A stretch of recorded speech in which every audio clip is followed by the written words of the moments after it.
Assalamualaikum warahmatullahi wabarakatuh. Sahabat pembelajar, sorry atas kesalahan teknis, kendala teknis tadi. Kita kembali lagi dalam program Obras Hukum. Kali ini dengan narasumber dari BPSDM Hukum dan HAM, Bapak Ali Usman yang siang Pak. Nah, mohon maaf ini rekan-rekan sekalian, sahabat pembelajar, ada gangguan teknis.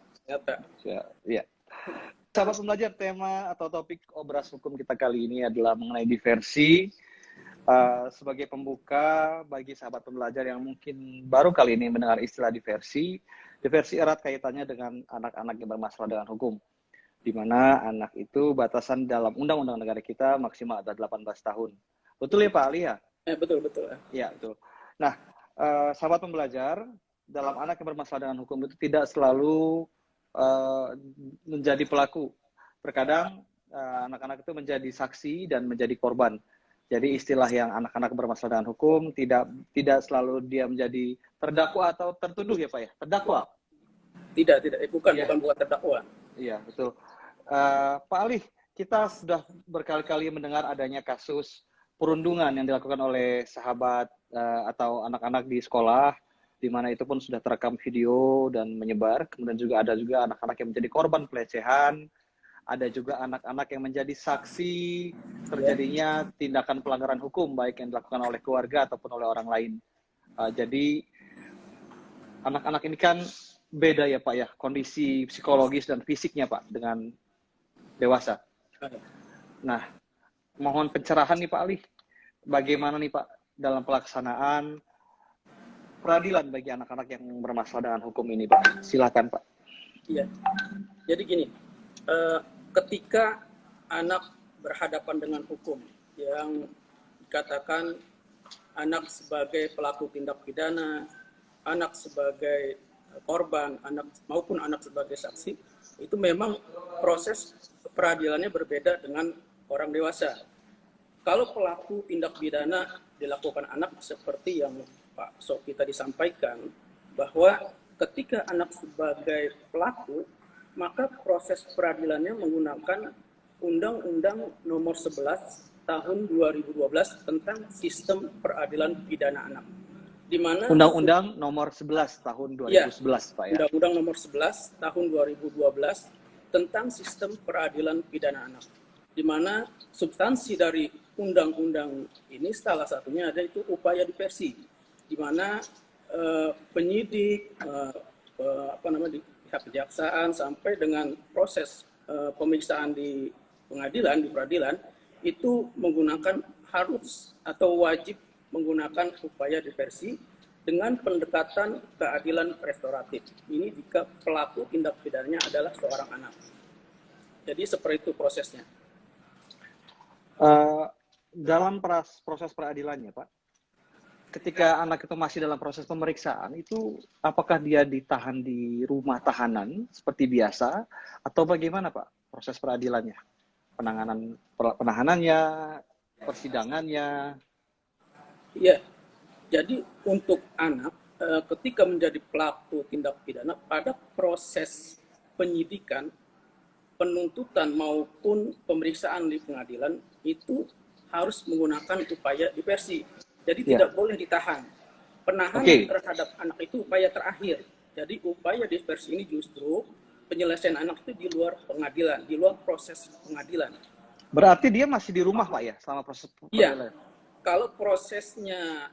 Kalau proses diversi dilaksanakan, maka ketika saat proses diversi itu berjalan, anak berada pada orang tuanya, tidak boleh ditahan.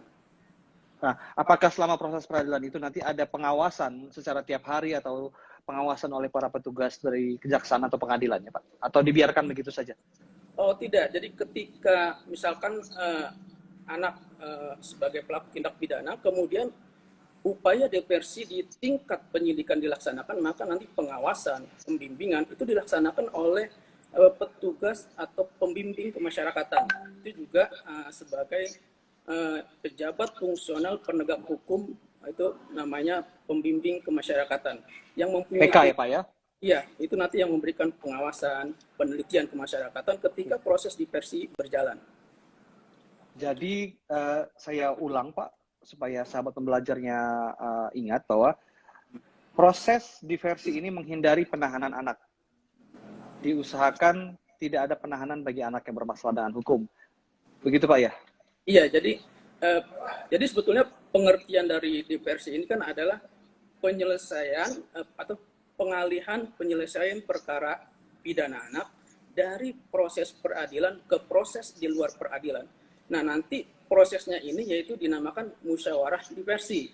Oke. Nah, musyawarah diversi ini nanti penyelesaiannya itu nanti melibatkan pelaku, korban, keluarga pelaku, keluarga korban, dan juga nanti ada pembimbing kemasyarakatan dan tenaga kesejahteraan sosial itu yang nanti dilaksanakan musyawarah diversi, atau juga bisa menghadirkan pihak-pihak tertentu seperti tokoh masyarakat, ketua RT, dan lain-lain. Oke, jadi seperti bisa nggak kalau saya bilang itu sebagai jalur damai, Pak? Iya, memang proses diversi ini upaya untuk mendamaikan pihak korban dengan pihak pelaku. Ini makanya disebutnya diversi. Berarti ini di luar peradilan, Pak ya? Iya, betul. Ya? Jadi, nah, jika nanti izin Pak, jika memang nanti suatu saat pihak yang misalnya anak melakukan tindak pidana, Pak ya, terus dia mencoba melakukan diversi dengan cara agar damai, mediasi, ternyata pihak korbannya tidak terima dan tetap mengajukan tuntutan hukum. Ya, seperti saya sampaikan tadi. Jadi begini, ketika syarat diversi terpenuhi, contoh syarat diversi itu ada dua. Pertama, pelaku tindak pidana itu seorang anak. Kedua, tindak pidana yang dilakukan, ancaman pidana atau hukumannya itu di bawah 7 tahun. Kemudian syarat diversi ketiga yaitu bukan merupakan pengulangan tindak pidana. Okay. Jadi ketika diversi ini dilaksanakan, maka upaya-upaya seperti yang saya katakan musyawarah diversi namanya, sebutnya musyawarah diversi, itu memang mencari perdamaian antara pelaku dan korban. Itu tujuannya. Jadi pemulihan kembali tersangka ini, pemulihan kembali, bukan pembalasan. Jadi tujuan diversi itu memang musyawarah untuk mendamaikan antara pihak pelaku dengan korban. Itu tujuannya. Okay. Nah, dengan catatan syarat diversi terpenuhi, itu aja. Tadi syarat diversi yang pertama tadi yang itu pertama pelakunya anak. Kemudian kedua di bawah 7 tahun ancamannya ya. Ancaman hukuman pidananya di bawah 7 tahun. Ketika bicara ancaman hukumannya, Pak izin jika kasus pembunuhan ini ancaman hukumannya berapa tahun, Pak? Kalau pembunuhan, kalau misalkan di KUHP dalam hukum pidana itu dikenakan 338 itu kalau nggak salah mohon maaf itu 15 tahun ancaman pidananya. Okay. Maka dari syarat diversi tidak terpenuhi dan tidak bisa dilakukan upaya. Tidak bisa ya Pak ya? Ya karena ancaman pidananya di atas 7 tahun. Berarti anak ini menjalani proses peradilan biasa Pak? Iya, mengalami proses peradilan seperti biasa, akan tapi ada perbedaan tidak seperti misalkan anak ditahan. Nah, pada proses diversi, pada proses ini anak tidak boleh tahan dengan catatan anak boleh ditahan itu ketika anak itu usianya 14 tahun. Itu syarat penahanan anak. Itu ada syarat penahanan anak. Minimal 14 tahun, Pak ya? Ya, minimal 14 tahun dia boleh tahan. Tapi di bawah 14 tahun dia harus berada pada orang tuanya atau di lembaga kesejahteraan sosial ketika anak menjalani proses peradilannya. Oke, berarti Pak mohon pencerahan. Berarti kan kita tahu, saya juga pernah melakukan kunjungan ke LP-LP anak. Itu berarti mereka ini yang ditahan di Ruta, di LPKA ini adalah anak-anak yang tidak melalui diversi, Pak ya? Yang sudah di atas 14 tahun dan mungkin ancaman hukumnya di atas 7 tahun, Pak? Iya, betul. Jadi memang ketika anak menjalani proses, ketika menjalani pidana, ditempatkan di LPK anak. Itu penempatan anak yang menjalani masa pidananya di situ ditempatkannya. Oke, ya. Semakin menarik topiknya. Jadi kita sudah tahu bahwa diversi itu adalah secara simpel kata diversi adalah cara untuk mengalihkan atau merubah atau menghindari proses peradilan bagi anak dengan cara mediasi, menghadirkan pelaku, korban didampingi oleh pembimbing kemasyarakatan. Jika diversi itu syarat utamanya adalah dilakukan oleh anak, ancaman hukuman yang dilakukan adalah 7 tahun maksimal dan kemudian bukan merupakan tindakan pengulangan. Ya. Jadi jika dia sudah di versi pertama, terus dia tahun depannya dia melakukan hal tersebut kembali, dia sudah tidak masuk, Pak ya? Nah, jadi ketika dia melakukan pengulangan tindak pidana, maka dia tidak berhak mendapatkan diversi atau tidak dilakukan upaya diversi karena sudah melakukan pengulangan tindak pidana. Gitu. Oke, cakep Pak. Dan kemudian Pak, sudah sejauh mana Pak negara Indonesia ini menerapkan diversi bagi anak-anak ini Pak? Apakah memang benar-benar sudah terlaksana sepenuhnya atau bagaimana menurut Bapak pribadi yang Bapak Iya, lihat?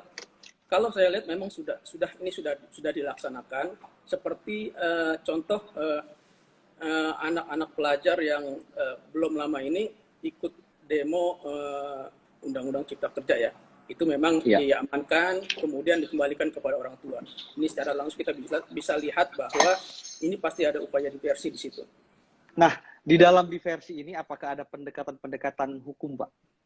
Karena kan pasti pelaksananya pendekatan keadilan restoratif atau pendekatan lain yang mungkin. Iya.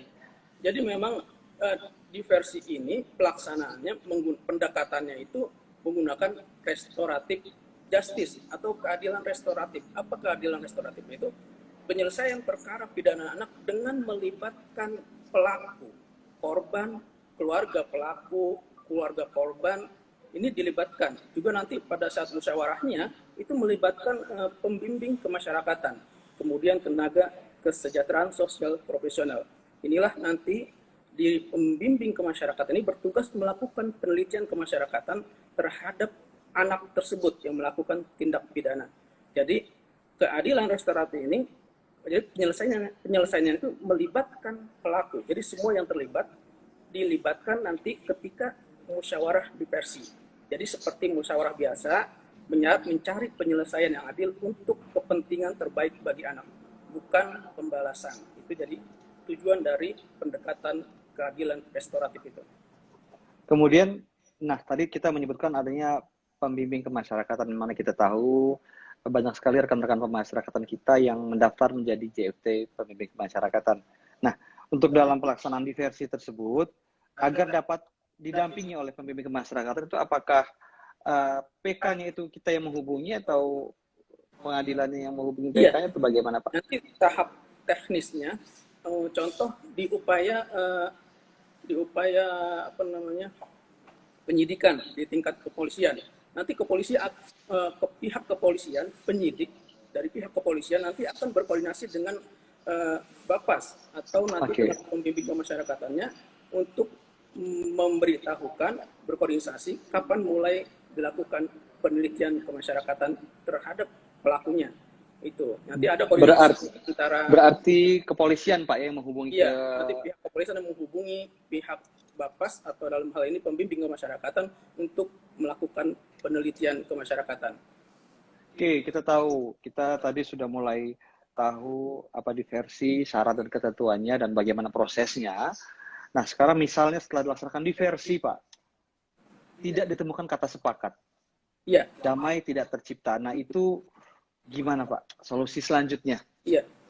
Ketika proses diversi di tingkat penyidikan tidak berhasil atau upaya diversi gagal, contohnya pihak korban tidak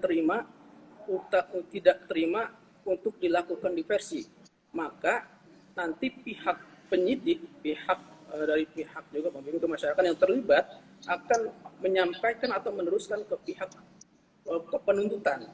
Tetapi ingat bahwa dari tingkat penyidikan, penuntutan sampai pemeriksaan di pengadilan, upaya diversi wajib dilakukan. Jadi kalau pada tahap tingkat penyidikan upaya diversi gagal atau tidak berhasil, maka nanti di tingkat penuntutan akan diupayakan diversi kembali. Itu harus, karena wajib. Jadi wajib diupayakan diversi kembali. Nanti ditawarkan lagi upaya diversi atau musyawarah diversi antara pihak keluarga korban dengan pelaku, semua yang terlibat, tokoh masyarakat jika diperlukan, itu diupayakan lagi diversi pada tingkat penuntutan. Ketika di tingkat penuntutan juga sama, tetap tidak mau upaya diversi, maka naik lagi ke tingkat penuntutan di pengadilan, pemeriksaan di pengadilan. Sama, di tingkat pengadilan juga wajib diupayakan diversi. Jadi dari tahap penyidikan sampai tahap penuntutan, sampai tahap pemeriksaan di pengadilan wajib diupayakan diversi terlebih dahulu. Itu jadi. Oke,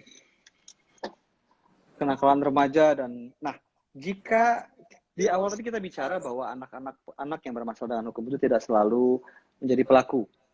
Dia juga bisa menjadi korban dan juga menjadi saksi. Iya.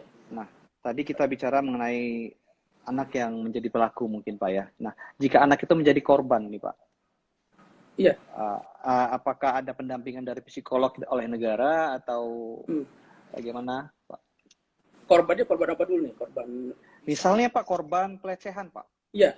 Ketika anak. Seperti saya suka dilecehkan Pak. Tapi saya bukan anak-anak masalahnya. Ya. Kalau anak menjadi korban, maka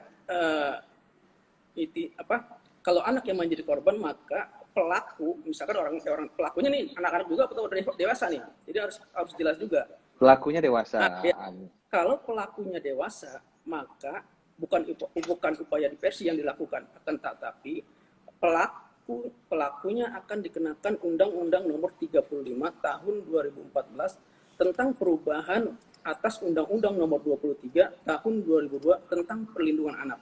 Jadi misalkan seperti Pak Sohib sampaikan tadi, pelecehan seksual, itu nanti untuk pelecehan seksual itu di Undang-Undang Nomor 32 sudah dirubah juga dengan Undang-Undang Nomor 17 Tahun 2016 kalau nggak salah, itu isinya pemberatan hukuman terhadap pelaku kejahatan seksual. Itu untuk pelakunya pelaku dewasa. Akan tetapi korban sendiri nanti juga dilindungi. Misalkan ada dilindungi oleh ada perlindungan terhadap korban atau anak-anak ini, ada perlindungan juga. Oke Pak. Sebenarnya menarik sekali, tapi dalam hal ini penanganan anak-anak yang bermasalah hukum memang harus ditangani dengan lebih perhatian ya Pak ya, karena kondisi psikologis anak-anak yang rentan. Karena ketika dulu saya memiliki background di rumah tahanan negara Pak. Saat itu mungkin belum ada undang-undang diversi dan lain-lainnya.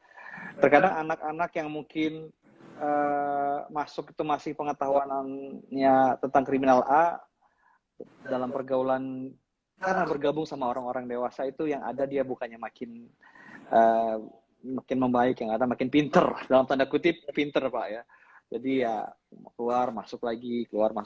Itu yang dengan adanya diversi ini mungkin bisa mengurangi hal-hal tersebut ya Pak ya. Iya. Dalam hal ini penyuluh hukum sebagai salah satu unsur pelaksanaan hukum di Indonesia, sejauh mana dapat berperan dalam diversi Pak? Jika PK itu dapat mendampingi, nah penyuluh hukum ini apakah bisa mendampingi juga atau bagaimana? Iya, sebetulnya untuk seorang penyuluh hukum ini juga merupakan tugas yang berat. Kenapa? Karena seorang penyuluh hukum juga selain karena tugas beliau ini kan melakukan pembeluhan hukum tentang peraturan perundang-undangan yang berlaku. Artinya memberikan kesadaran kepada masyarakat tentang hukum, sehingga ketika dia mengetahui aturan hukumnya, paham aturan hukumnya, maka diharapkan dia taat dan patuh terhadap hukum. Ini tujuan daripada penyuluhan hukum yang dilakukan oleh para penyuluh hukum. Intinya memang untuk penyuluh hukum ini juga merupakan tugas yang ya lumayan berat lah bisa dikatakan seperti itu. Karena bagaimana bisa menyampaikan peraturan-peraturan hukum dengan baik sehingga para atau masyarakat bisa memahami aturan atau hukum yang ada dan taat patuh atas peraturan-peraturan yang ada, sehingga ketika jadi bisa dikatakan sebagai pencegahan awal lah, ketika mereka tahu hukum, tahu peraturan, jadi mereka taat, tidak mau melakukan misalkan kejahatan atau sesuatu yang tidak baik karena sudah tahu aturannya melalui para penyuluh hukum. Oke.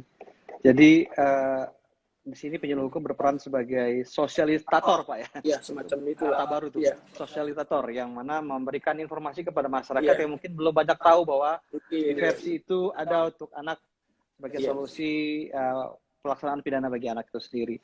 Nah, Pak izin, Bapak kira-kira ada nggak informasi mengenai sudah berapa kali diversi dilaksanakan di Indonesia atau itu tercatat tidak Pak di negara kita? Kalau secara data tentu saya tidak tahu, karena itu kan harus melalui penelitian kita, penelitian ke misalkan ke pihak kepolisian, datanya harus ada. Saya tidak bisa menjawab itu berapa yang pernah dilakukan diversi, karena itu perlu data untuk menjawab itu ya. Intinya bahwa kewajiban para penegak hukum ini sudah diatur di Undang-Undang Nomor 11 Tahun 2012 tentang sistem peradilan pidana anak. Jadi intinya ini wajib dilaksanakan diversi, wajib para penegak hukum ini mulai tingkat penyidikan, penuntutan, hakim, ya kan, semua wajib mengupayakan diversi. Kalau misalkan ditanya sudah berapa banyak yang dilakukan diversi, saya tidak bisa menjawab karena ini perlu data, harus ada penelitian. Akan tetapi saat ini ketika undang-undangnya sudah ada, maka wajib diupayakan diversi sepanjang ketentuan dan syarat diversi itu berlaku atau terpenuhi. Dan ketika para misalkan penyidik, penuntut umum, hakim tidak melaksanakan upaya diversi ini, maka akan ada sanksinya, yaitu berupa pidana penjara maksimal 2 tahun atau denda maksimal 200 juta rupiah. Ini bagi aparat penegak hukum iya, ya, Pak ya? Jadi ini wajib dilaksanakan oleh aparat penegak hukum. Tujuan dari diversi ini sebenarnya secara jelas bisa dijelaskan nggak Pak sih? Kalau tujuan dari diversi ini salah satunya tadi seperti saya pernah singgung juga bahwa ini mencari perdamaian antara pelaku dan korban. Kemudian penyelesaian di luar jalur hukum. Ini tujuan dari diversi itu tadi. Jadi yang pertama, yang paling pertama, tujuan diversi ini mencapai perdamaian antara pelaku dan korban. Ini tujuan dari diversi. Pak, kalau gitu tadi ketika Bapak bilang diversi tujuannya untuk mencari perdamaian, itu berarti fokusnya sebenarnya adalah untuk tidak memenuhi lapas atau bukan tujuannya bukan fokus ke anaknya Pak ya? Bahwa iya. anak masih bermasalah anak. Jadi tujuan diversi ini tadi perdamaian antara pelaku dan korban. Jadi diversi ini itu untuk kepentingan terbaik bagi anak, itu makanya diupayakan diversi gitu.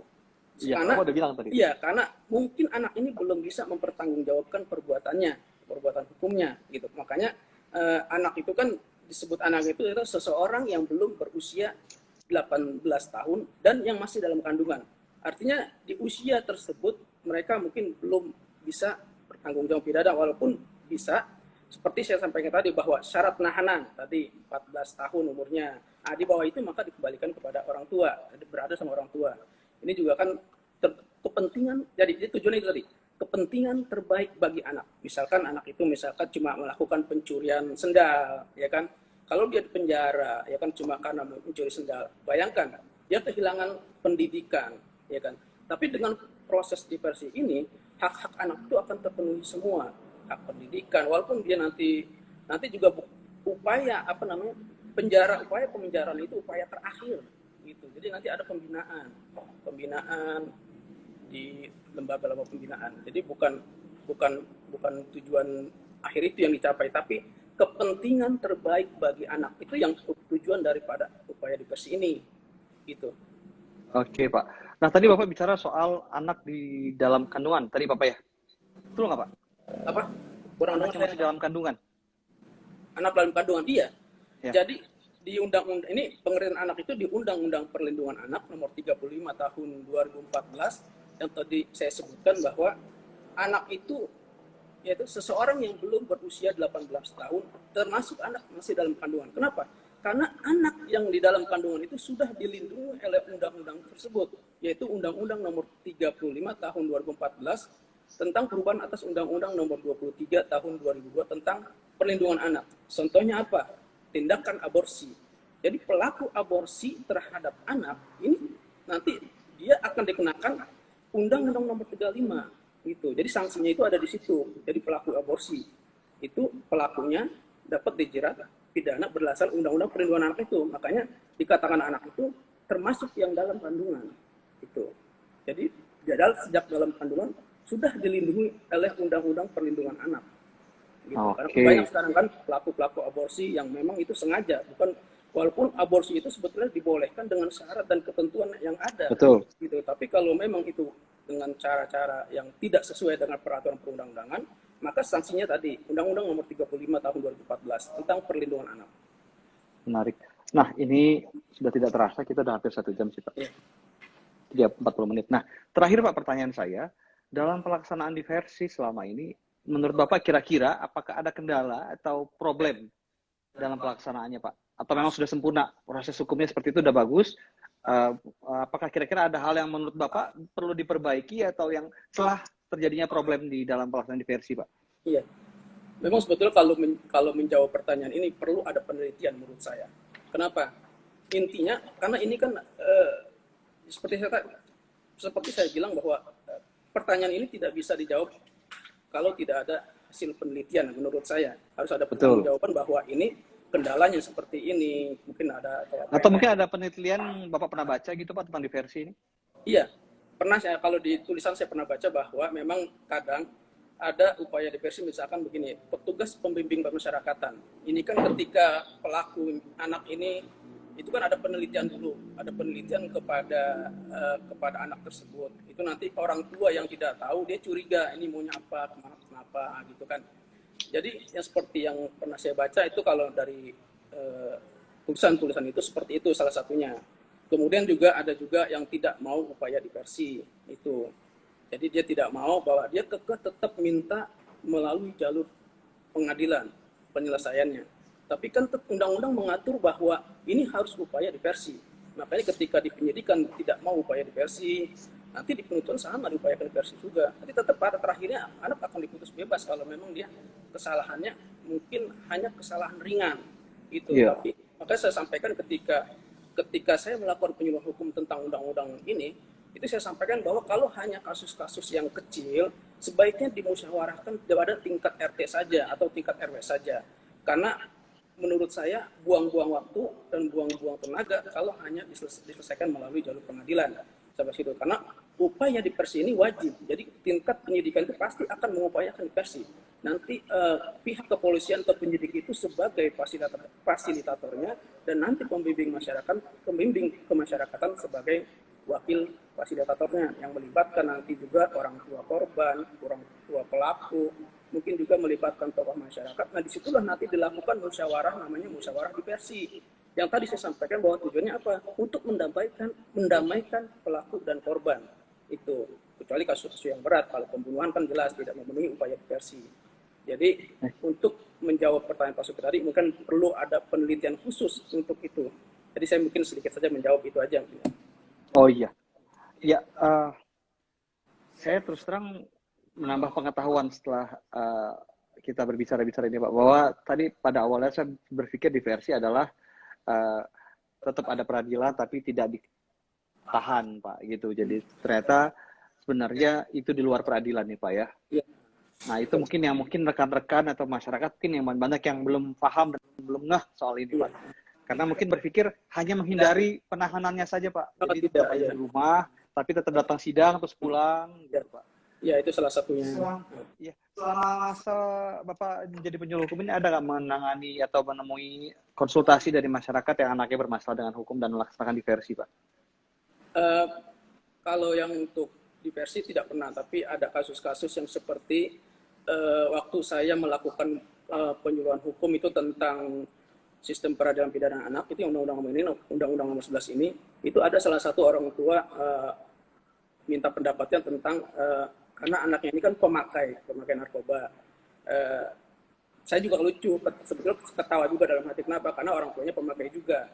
Berikan masukan bahwa apapun kesalahan anak, apapun yang dilakukan anak, bahwa jangan lakukan dengan tindak kekerasan. Kemudian saya bilang supaya minta rehabilitasi sebelum terlanjur pengobatan ya, rehabilitasi pengobatan itu medis.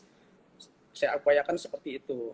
Gitu. Memang kalau kita penyuluhan hukum di masyarakat itu, kita di samping menambah silaturahim dengan para warga, juga ada macam-macam kasusnya. Apalagi kalau KDRT tuh lucu juga tuh, banyak. Gak usah jelasin di sini, udah nggak enak ntar. Pak Ali, ada pesan atau salam untuk sahabat pembelajar mengenai diversi ini, Pak? Iya, jadi untuk mungkin apa ya, salam pembelajar ya. Jadi intinya dari yang apa yang sampaikan ini, intinya bisa bermanfaat untuk mungkin teman-teman atau orang-orang yang memang belum tahu tentang apa sih itu diversi.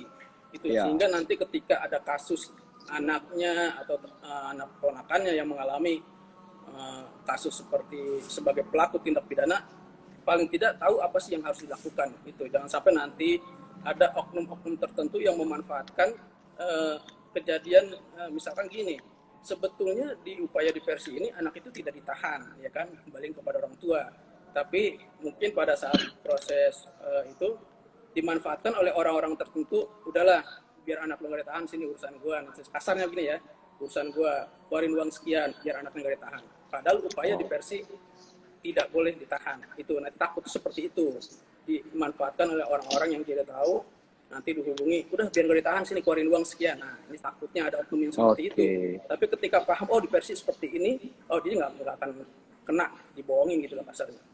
Oke, sahabat pembelajar, nggak kerasa sudah hampir 1 jam, kita pamit.